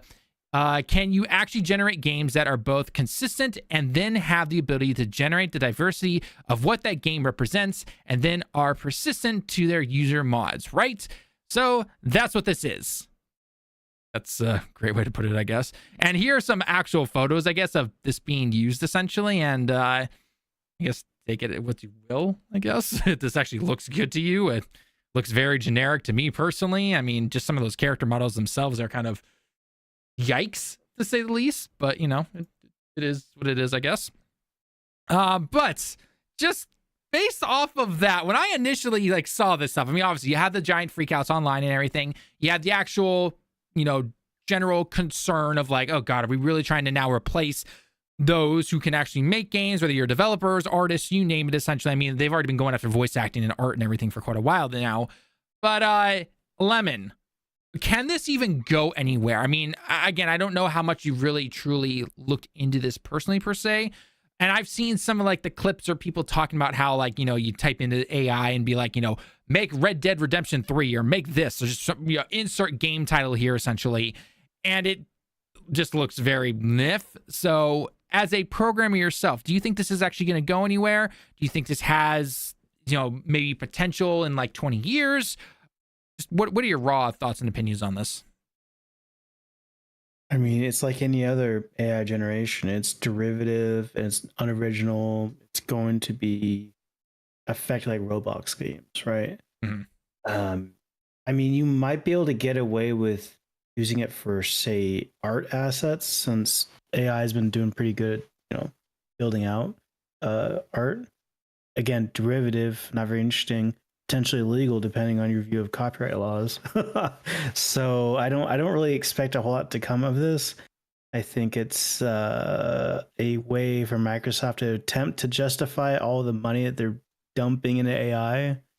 I just don't see how this is really going to really move the needle anywhere other than scaring people, scaring the unions that are already scared of AI, as we're seeing with voice actors right now. Mm-hmm.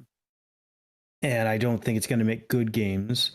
And I don't think, I mean, the industry's already hemorrhaging people in terms of employees, just all these layoffs and in crunch time. No one's really, they get laid off, they're not going to go back to making games. So there's a huge brain drain coming there. I mean, I think I think the timing of it's bad, and I don't think this is going to go anywhere. I mean, as you said, they don't look good.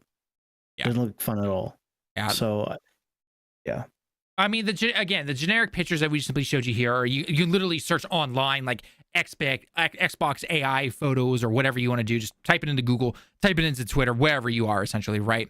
But this I definitely saw flying around a little bit was this quoted tweet right here saying, in fact, when Phil Spencer first showed it to me, where he had an Xbox controller and this model basically took the input and generated the output based on the inputs, and it was consistent with the game.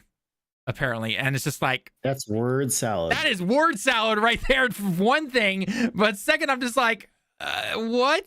This, I mean, again, and you also obviously have to know Nadella's not a gamer or anything like that, so the dude doesn't know shit when it comes to games. He's the big head honcho. Whatever is told to him, he'll either look at data, or if he has enough people saying the same thing, he's gonna be like, okay, do that, essentially, right? I mean, again, that's why we're seeing even the same thing with like Xbox making this their publisher push and everything, because, hey, when you spend $70 billion on other companies, guess what?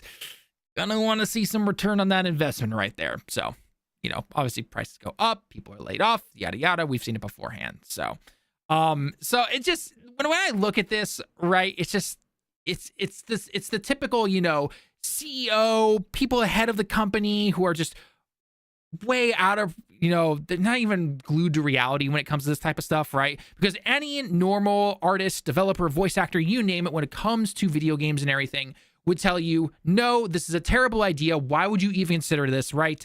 But again, the people at the top are like, no, we need to save money, more money for our investors, more profits. Yeah, again, it's the typical stuff we've seen. And if you haven't heard that stuff, get used to hearing it right now, essentially. So again, just like you said, Lemon, I don't think this is really going to go anywhere, hopefully. Or if it is used to make something and, and we find out, or, they disclose it, like hopefully they should, and then we see what type of game it makes and it flops hard, then hopefully that can kind of be like, okay, stay away from this, right? Kind of like the NFT games, unless you're, Ubisoft, who still released one for some stupid reason. Because there was a time, I think it was like 2 or 3 years ago, correct me if I'm wrong, where NFT games were like the push for some of these companies, and then like nothing came of that, essentially. They still spent a bunch of money on it and basically threw it into the fire and wasted it, but nothing came of it. The only people I know of that actually released NFT games are Ubisoft, and then like that whole like marketplace within that particular game was like trying to sell these random figurine things that were used in the game for like millions of dollars or something like that. So it's absolutely ridiculous. So I don't think it's gonna go anywhere, but just keep an eye out and question certain games sometimes if it comes out and you're just like, why does this look generic as hell? And as little Bobby even says here in the live stream chat right here, Fortnite Lamau. So I mean, yeah, I'm not gonna lie, parts of this definitely are very Fortnite-ish looking. So I mean, especially with the Unreal 5 being the go-to engine for a lot of people because it's easier to hire and all that kind of stuff. Yeah, this does kind of look like that. So, and again, just like you said, Lemon, word salad when it came to Nadella, and Phil Spencer showed me everything. Yeah, and also just as an aside, I mean, the big concern now with AI is that it's ripping off text, it's ripping off music, it's ripping off imagery. AI cannot comprehend what makes a game good because we as human beings barely can do that. I mean, we look how many big name games are coming out that are total DOA boring ass games when they come out, right? You'd think if we knew what the formula was from it, what makes a game fun, we'd have a lot less duds, but we don't. There's plenty of duds. So I think also AI is not capable of making a game that we would want to play. It can make approximations, but the approximations of games are going to be way worse than the approximations it makes for art, such as music or text. Right, exactly. I mean, it'd be like, because when I imagine this type of thing, right, it's going to be like, someone could type in, make this game or whatever, or make a game that looks like this. And it's going to scour the internet or scour whatever its database is and be like, so this game, Fortnite, this game, Roblox, and this game, X or whatever, are super popular. I'm going to meld these together and make us a game. This will easily be good because clearly the numbers are here for the people who played and everything, right? And then someone tries it out and it's just like, dude, this is a pile steaming of garbage, essentially. Like, what were you thinking? Like, why would you release this type of thing? So I think the best we're ever going to get is it's going to be like templates. So you get FPS game or racing game, and then you can put give it the prompt, but it's going to be whatever the prompt is plus the template which it's built, because I'm fully expecting just AI just cannot figure out how to make a game work. It's going to be very, very limited as to what's capable of doing because it has no idea how to do it. So computational complexity that is through the roof. Right. The point where we're looking at not even something capable with modern computers. Like we're talking like P equals NP problems. Right. Like it's the complexity is just too damn high. Yeah. So and I always have to mention this whenever we talk about anything AI related and everything. Do not get this mixed up with things like, in-game AI stuff where it's like, how enemies react or how certain things, because those things have been done for years and years and years, right? That doesn't take away from anything. Or there's very specific AI that actually does help game development. For example, lip syncs when it comes to different languages and everything, that does actually help with game development and everything. So there are certain parts of AI that are good for gaming. And I know for the majority of people, they do know this, but I always have to kind of just put this as a little thing at the end to say like, hey, not all of it's bad. Just when you see slop like this is the bad stuff. The other stuff that's been done for years and years and years, that's the good stuff. It actually helps you out and allows for people to work on other things within the game to make it even better. This type of stuff, slop. So just keep that in mind for those who might not know as much. Do a little research. So that's all I'm going to say. Okay, perfect. Is one down. Okay.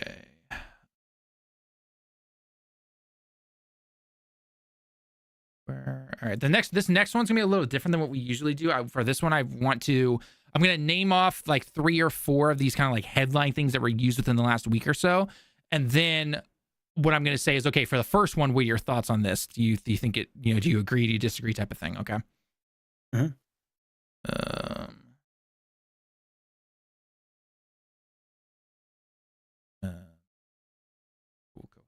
Okay. All right, let me just quickly get some water and then we'll record this. Sounds good.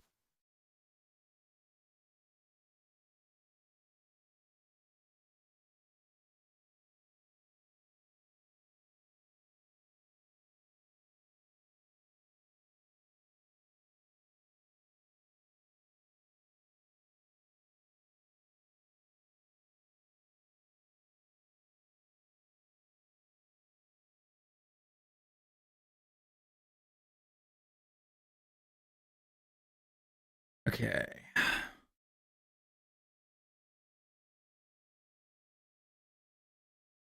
All right.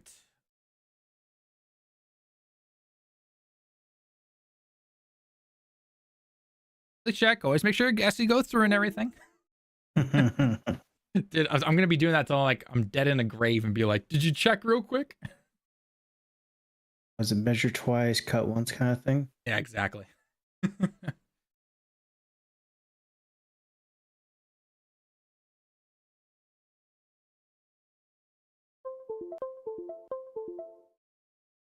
Awesome.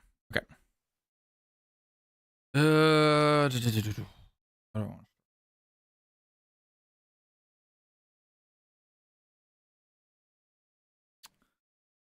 Well, damn, Yoshi. Or sorry, Yoshida, not Yoshi. I thought Yoshi P for a second. I'm like, wrong guy. I know that sounds absolutely terrible, but yeah, okay. All right. Damn, Yoshida, just dropping all the secrets for us, aren't you? I'm not gonna lie. This is not something normal that we would see from a guy over in Japan when it comes to leaving his work and everything. This is kind of almost frowned upon for the most part. But Shuhei Yoshida has come out with tons of interviews after 31 years of being at PlayStation, And he's kind of just dropping secrets left and right. Some of them make a lot of sense. I mean, especially if you just, think about it for a couple of minutes. Others parts of it, though, it's just kind of like, oh, damn, geez, what the heck is going on? So there is a lot of stuff that has been said over the last week and a half to almost 2 weeks when it comes to Shuhei Yoshida. Great guy. I actually got to meet him once. I doubt he remembers me or anything. It was at the indie area within the Tokyo Game Show. I shook his hand for a couple of seconds, said hi, and that was about it. So, but regardless, this guy is pretty well known within the gaming space. He's well liked. He's a very down to earth type of guy and everything. But again, a lot of stuff has been released / talked about ever since he officially left PlayStation, again, after 31 years. And keep in mind, this guy used to be near the top when it came to PlayStation. And then he got moved over to the indie area after PlayStation was not exactly doing the greatest there and everything. And then again, this last week and a half to 2 weeks, whether it was talking with Last Stand Media or who was it? Greg's Funny or whatever his name is. I don't remember off the top of my head. But regardless, he's been dropping a lot of really interesting information. So there's a lot of stuff to go here. So check the timestamps down below if you want to know exactly what these are. But I'm going to go through the big ones that I personally found myself.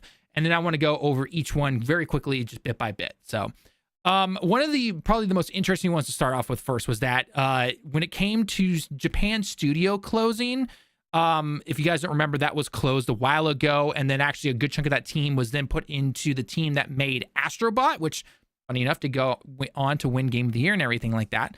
But basically, the former PlayStation executive said that the market became really difficult for Sony Japan, which contributed to the studio's closure, especially within the AA market. Another one that he had with Last Stand Media was kind of confirming when it came to first party, second party, and third party games, which this one isn't, I think, as much of a oh my gosh moment type of thing, but it kind of just clarifies things. First party is basically Sony-owned IP published by Sony Interactive Entertainment, including Sony IP games developed by external companies. Second party is games funded / co-founded and published by Sony, but the IP is not owned by Sony. And then third party exclusive is exclusive titles not published by Sony, PlayStation, referred to as partner titles. So that's just another thing right there.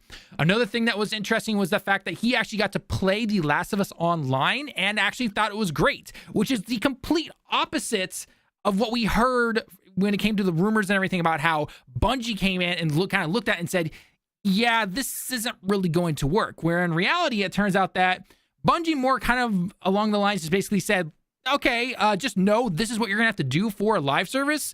And then Naughty Dog was like, oh, but then we couldn't make our other games that we want to make. And they're like, well, you got to pick one. So, which does line up more with their initial statement when they did cancel this game flat out. But it also is, a lot of people are obviously asking well, why couldn't you have a separate team work on this and let the main Naughty Dog guys work on, in this case, the Intergalactic Stellar game or whatever that's coming out. So that's something right there. And then obviously we had a lot of different little snippets and everything when it came to just him reflecting on his last 31 years. But one quote that made the rounds for quite a while was the fact that Jim Ryan at the time, when he was CEO, basically came up to Shuhei and was like, and I'm paraphrasing here, and again, this was just a headline that went around. This is just a headline, okay? Was basically like, either leave or go down to the indie scene, essentially, is what he did. And then Shuhei eventually, a day or two later, came out to clarify and basically said he wanted to go down to that area because, back during then, PlayStation was kind of looked down upon about not really caring about indies and everything. So when he did that, it actually turned out really well for them. And we even got to see some of the work that he worked when it came to things like even Stellar Blade, where he went and he talked with the team working on Stellar Blade at the time over in South Korea. And Stellar Blade turned out to be a really big hit and success. So, and it's now even coming to PC. So, but when everyone saw that headline, we're just like, I mean, yeah, maybe he didn't literally come up to you and give you that ultimatum right there. But at the same time, it wouldn't surprise me if kind of was the case right there. So again, I wouldn't be surprised if we see more things going forward when it comes to a lot of the stuff that Shuhei is going to talk about, whether it's in interviews or anything like that. But it does kind of paint a interesting picture when it comes to PlayStation. I'm just going to use that word right there.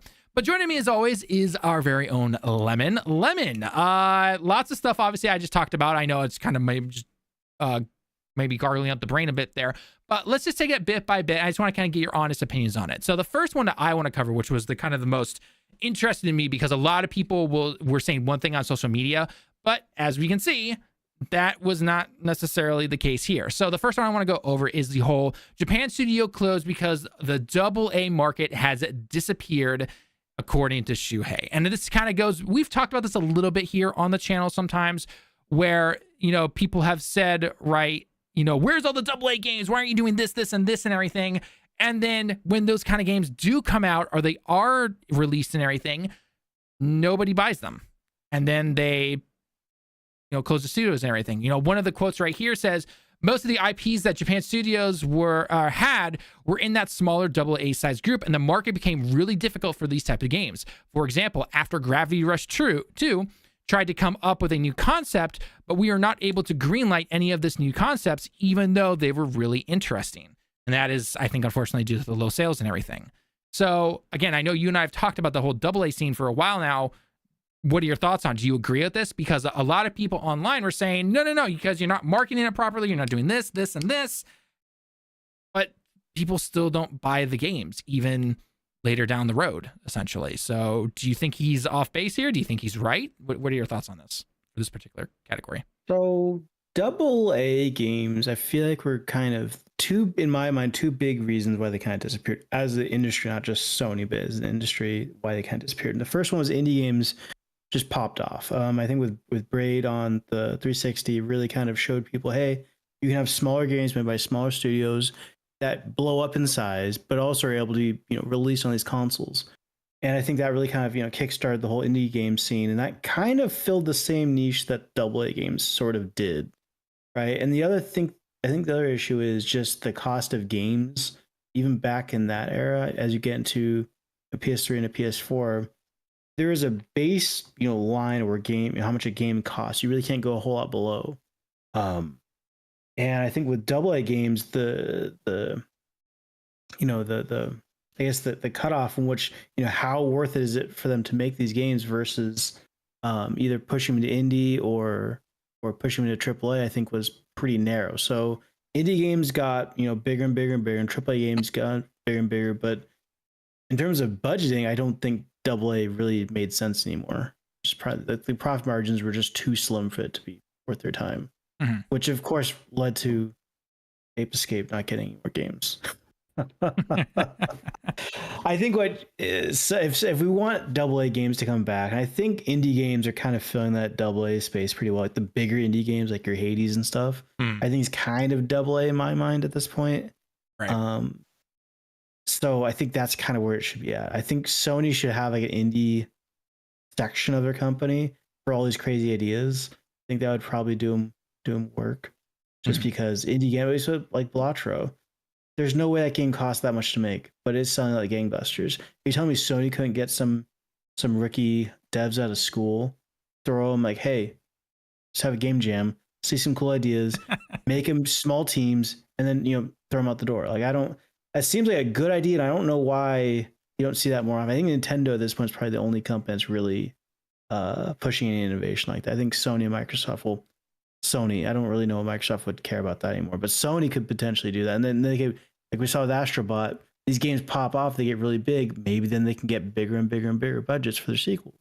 Right, exactly. And I'm not going to lie, I honestly thought you said grab a bunch of people out of school and just throw them into a closet and get to work. Yeah, throw them in a closet, get them just smacking their hands of keywords. You'll get something out of them. You'll get something out of it. Yeah. You will not be able to leave this goddamn closet until I see some goddamn games coming out of here. Too true on that one. Too true. All right, then stepping over. Okay, so bottom line, yeah, it's kind of the same stuff we talked about when it comes to AA. Unfortunately, the indie scene seems to basically have filled that gap for right now, and hopefully, eventually, we do start to see things with hopefully the success of Astrobot. Maybe we will see these other older IPs come out, make a return in some form or fashion.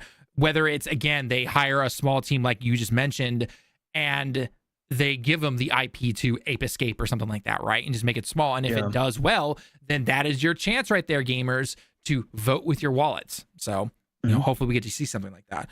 But moving on over to something that technically should have been bigger, but then got canceled and everything, was so if you remember, obviously, when The Last of Us Online, now granted, I know you and I didn't really play The Last of Us 1 online or anything like that, and it wasn't really in our top like big picks or anything like that. But at that time, though, when it did get canceled, it was all that rumors going around, or the talk about how Bungie came in, because it was right after they got bought by Sony. Bungie came in and was like, hey, this isn't really going to work, essentially. And then a little bit later, they had it officially canceled on their official page and everything when it came to Naughty Dog. But then Yoshida comes out and is like, yeah, I got to play it, and it was actually great.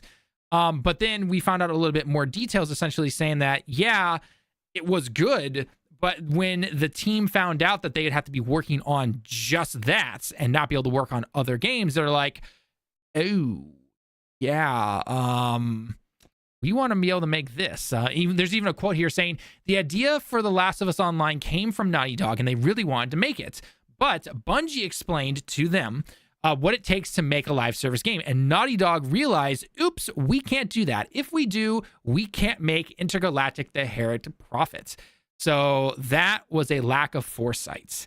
Now, can I just quickly say right here before I get your personal opinion on this, Lemon, that if Intergalactic does not do well, I know Naughty Dog's got their name and everything, but if that game does not do well, the amount of people going online being like, I wonder how good that The Last of Us Online game would have been. But anyway, what are your thoughts on this?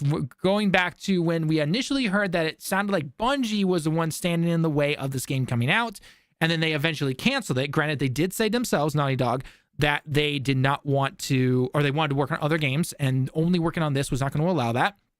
To come find out that it actually is it probably looked pretty good. I mean, Yoshida, he knows games. I mean, he's definitely greenlit a lot of games that have done pretty well overall.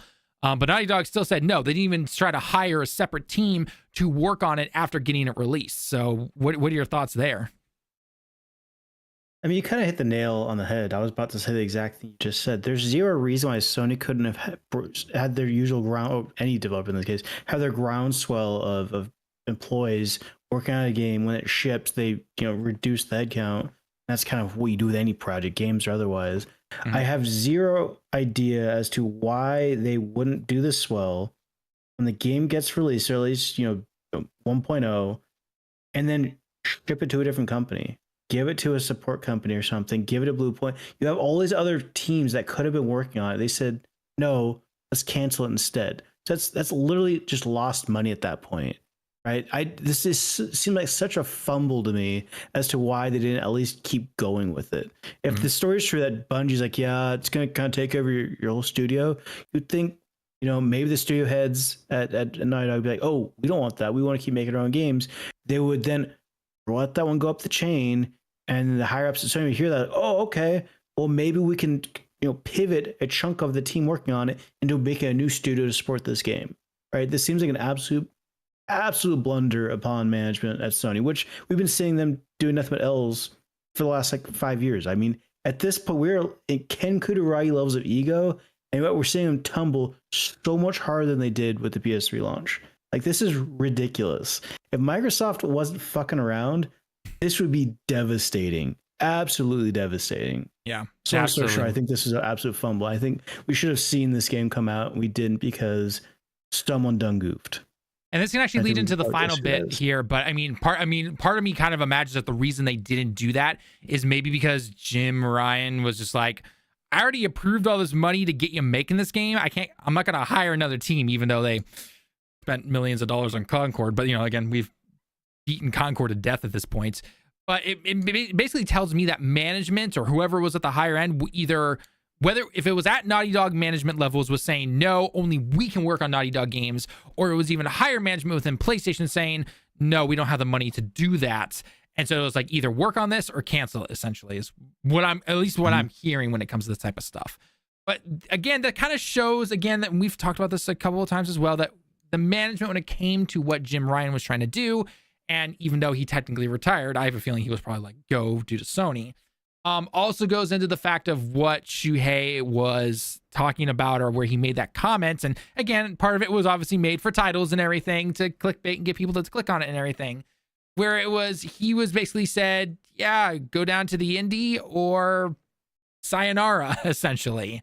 What are your thoughts on that? Do you think there's probably some truth to that? I wouldn't be surprised if there is, because he's even come out publicly and said, I would have steered away from the live service stuff, which is what the industry was not doing at the time. And even though they're still kind of doing it to this day, and Sony, to be clear, has not canceled all their live service stuff. They still have fair game dollar signs. They still have the Horizon multiplayer game, and there's supposedly that Horizon MMO. So do you think there's some truth to that? That he was basically given two choices? I mean, yes and no. I don't think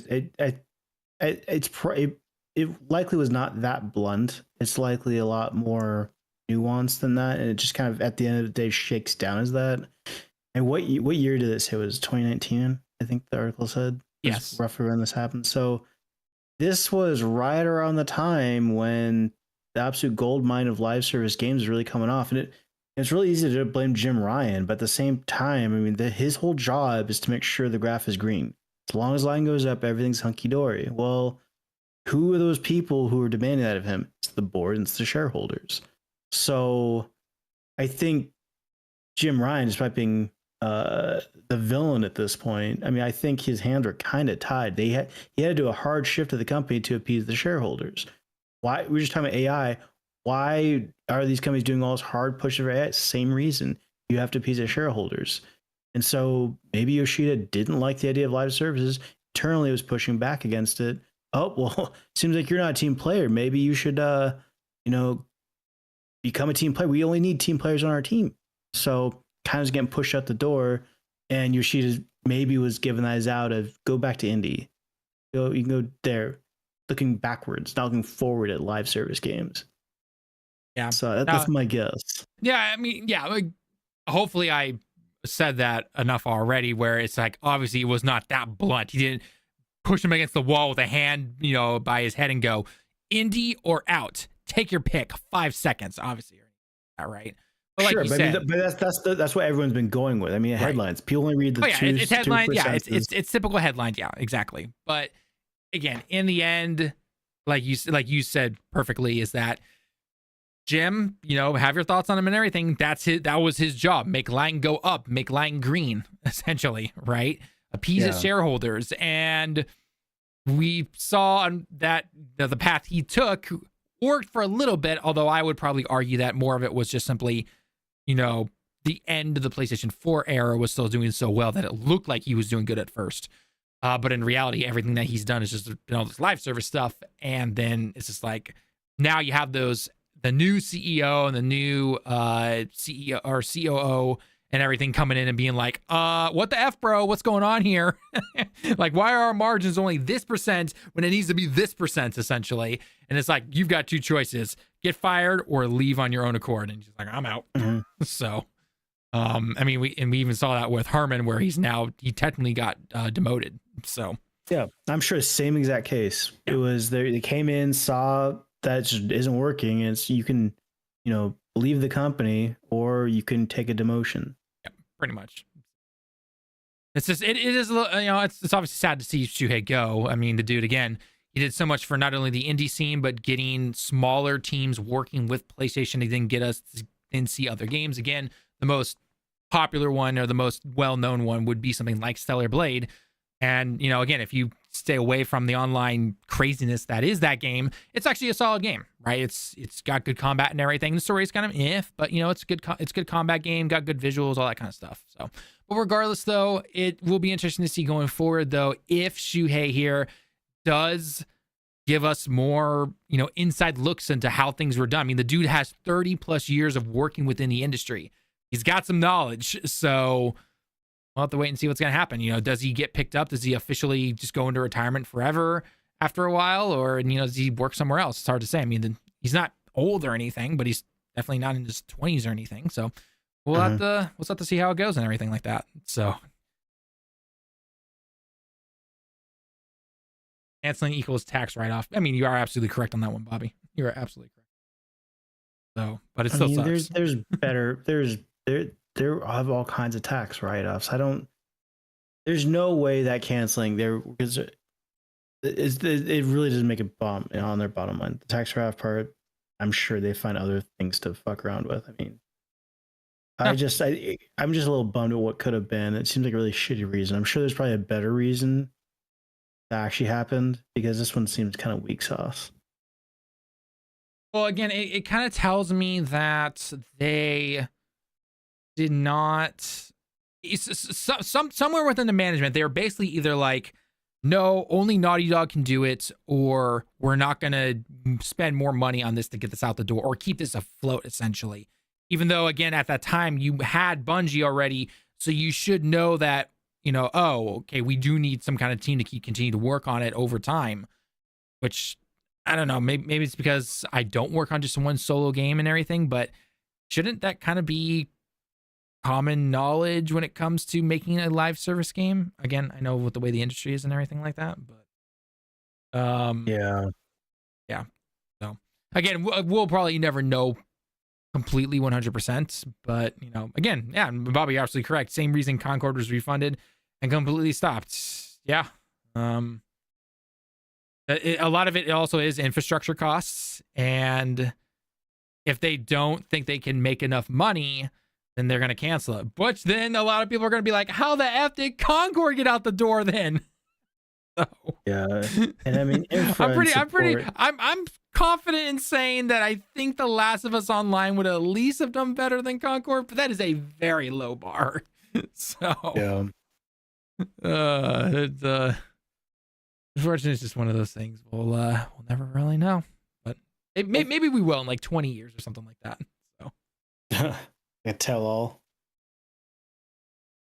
All right. Well, I think you probably get going to bed there, good sir, because you got work tomorrow. It's like an hour past my bedtime. I thought you always go to bed at 10. No, it's my phone's like, you need to get in bed by like 9:30. So technically my bedtime would be not 10 according to 8 hours. But like right now, because my phone's blacked out. Like it won't do notifications or anything. It's focused when it's sleep. But it's always a half hour before I'm supposed to get in bed, so I don't know. Yeah. So roughly 10-ish. All right. Well, as always, good chatting. We're gonna try for Friday your time this upcoming week. Yeah. Okay. Yeah, there shouldn't be anything going on next Friday. I'm waiting to get that message Thursday night your time. I'm waiting for it. Outside of maybe issues at work, I cannot think of what it would be. Okay. So fingers crossed. All right. Or at the very least, I'll start the stream and you just join in later on. So. Yeah. All right. We'll take it easy, man. All right, cool. Yep. See you around, my dude. All right, guys. Well, I think with that, we've been live for basically about 2 hours now. We did start a little late, unfortunately, today, but we got to play some cool games. Got to talk about a lot of different stuff. Got to talk about, obviously, all the stuff happened over at PlayStation. We talked about the Xbox AI stuff. So let us know your thoughts down below if you're watching this later on. Thoughts on all that stuff. It's an interesting time, to say the least, especially because it's only the beginning of 2025 still. Or don't forget to always let us know your thoughts on whatever games you are currently playing, because February is a big time. We talked about a little bit about Yakuza with Lemon there. We talked about him playing Avowed. Obviously, we were playing some Final Fantasy VII Rebirth. And then, obviously, there are a lot more games coming out. So let us know your thoughts down below. It's always fun to talk about. But if you haven't already, make sure to follow us over on social media, sub to us over on YouTube, follow us here on Twitch, and all that fun stuff. And until next time, everyone, we'll catch you in the next one. Johnny.